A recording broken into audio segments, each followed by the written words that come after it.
So I got the idea for this video from a recent dev diary for Crusader Kings 3. What was presented was not a roadmap, that is, a representation of the goals, the steps to achieve those goals, and a timeline.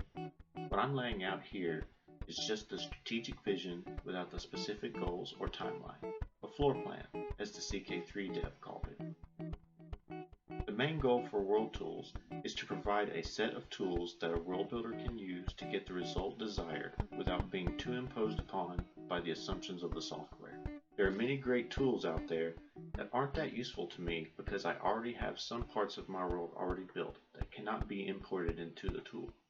Therefore, I want each feature of World Tools to be as independent as possible.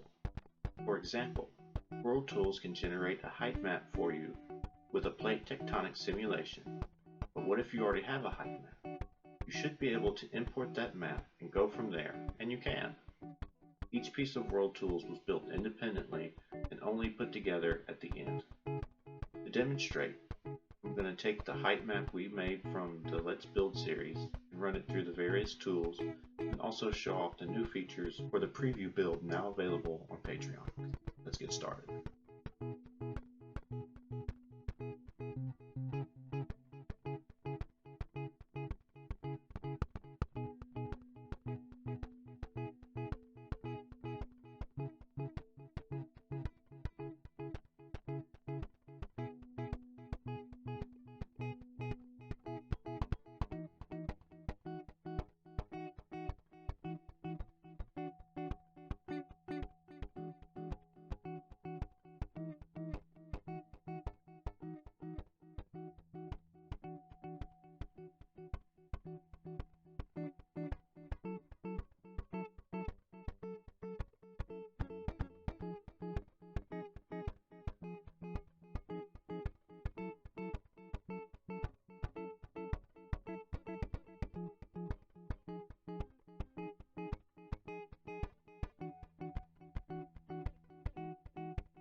That looks pretty good.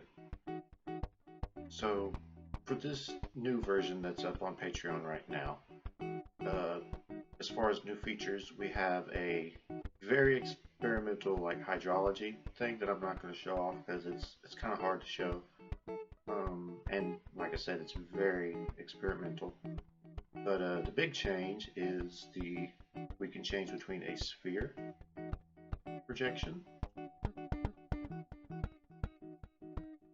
and back to our map, our flat map. Like this makes me very happy.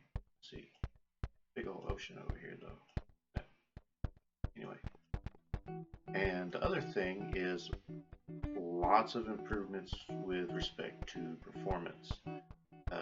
Hasn't been applied to everything. Temperature, precipitation, and biomes, as most of the performance games. Satellite, not so much. I'm working on spreading those out. But otherwise, that's pretty much it for this time.